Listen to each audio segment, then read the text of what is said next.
തലേദിവസം മഴയൊക്കെ പെയ്ത് തോർന്നു കഴിഞ്ഞ് വെളുപ്പിനെ ഒരു 6:15 ആയപ്പോൾ ഞാൻ എണീറ്റ് വന്ന് നോക്കുമ്പോൾ ഇതായിരുന്നു അന്തരീക്ഷത്തിന്റെ ഗതി എന്ന് പറഞ്ഞാൽ. നല്ല സൂപ്പറായിരുന്നു കേട്ടോ. ചന്ദ്രൻ പോലും പോയിട്ടുണ്ടായിരുന്നില്ല. പിന്നെ ഞാൻ നോക്കിയപ്പോൾ നമ്മുടെ പച്ചക്കറിയൊക്കെ നടുന്നതിൻ്റെ അടുത്തായിട്ട് കുറേ ജാതിക്കയൊക്കെ കൊഴിഞ്ഞ് വീണ് കിടപ്പുണ്ടായിരുന്നു. അതൊക്കെ ഒന്ന് ഞാൻ പെറുക്കിയെടുത്തു. ജാതിക്ക അമ്മയ്ക്ക് ഭയങ്കര ഇഷ്ടമാണേ. പിന്നെ നമ്മുടെ കുളമില്ലേ, കുളത്തിനകത്ത് വെള്ളം വറ്റുന്നുണ്ടായിരുന്നു. അപ്പോൾ അതിനകത്ത് ചെടിയൊക്കെ അമ്മ തലേദിവസം പറിച്ച് മാറ്റിയിട്ടേക്കുമായിരുന്നു. അതെല്ലാം ഞാൻ പെറുക്കി അതിൻ്റെ സൈഡൊക്കെ ഒന്ന് ക്ലീൻ ആക്കി കുളമൊന്ന് ക്ലീൻ ആക്കാമെന്ന് വിചാരിച്ചു. ഇതിൻ്റെ പിന്നിലെ കാര്യം എന്നാന്ന് എനിക്കറിയത്തില്ല. കുളം വറ്റുന്നില്ല പൂർണ്ണമായിട്ടും, പക്ഷെ വെള്ളം കുറഞ്ഞു പോന്നു. ചൂടൊന്നുമല്ല, അത്യാവശ്യം മഴയാണ് കേട്ടോ. മഴ സമയത്ത് ഇതൊക്കെ എങ്ങനെ നടക്കുന്നതെന്ന് ഞാൻ തന്നെ ആലോചിച്ചു. ഇനി ഇവിടെയാണ്ട് വല്ല കാട്ടുപോത്തും വന്ന് കുടിക്കുന്നതാണോ ദൈവത്തിനറിയാം. പിന്നെ മഴ വന്നപ്പോൾ നമ്മുടെ എന്താ പറയുന്നത്, പടവലം നട്ടതിൻ്റെ വിത്തെല്ലാം മുളച്ചിട്ടുണ്ടായിരുന്നു.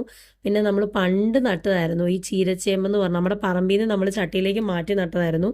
മഴ വന്നപ്പോൾ അതെല്ലാം അങ്ങ് പൊട്ടിക്കെടുത്തു. അത് തളിർത്ത് നിൽക്കുന്ന കാണാൻ നല്ല ഭംഗിയുണ്ടായിരുന്നു. പിന്നെ നമ്മുടെ പച്ചക്കറി വെണ്ടയും പാവലും പയറും മുളകും എല്ലാം അത്യാവശ്യം ഹെൽത്തി ആയിട്ട് തന്നെ നിൽക്കുവാണ്. പക്ഷേ നമ്മുടെ എന്താ പറയുക, തക്കാളി മാത്രം ഒരു നശിച്ചു പോയിട്ടുണ്ടായിരുന്നു.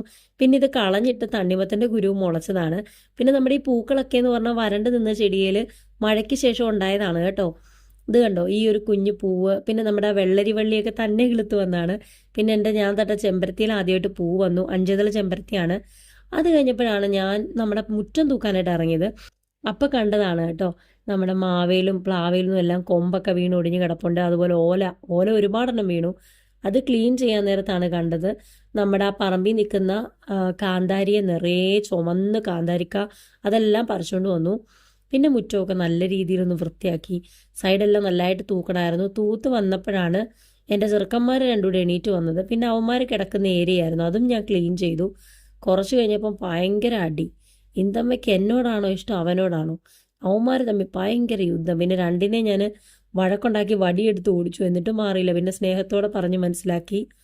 പിന്നെ ഞാൻ തൂത്ത് വന്നപ്പോൾ നമ്മുടെ മോട്ടറിൻ്റെ വെള്ളം കയറുന്നില്ലേ, ആ ഒരു കുഴലിൻ്റെ കീഴിൽ നിന്നാണിത് ഈ 3 ബന്ദിക്കുഞ്ഞുങ്ങൾ. അവന്മാരെ പറിച്ച് സേഫാക്കി. അവന്മാരെ പറിച്ചിട്ട് ഞാൻ വേറൊരു കവറിലേക്ക് വേറൊരു ചെടിയുടെ കൂടെ കൊണ്ട് കുഴിച്ചു വെച്ചു.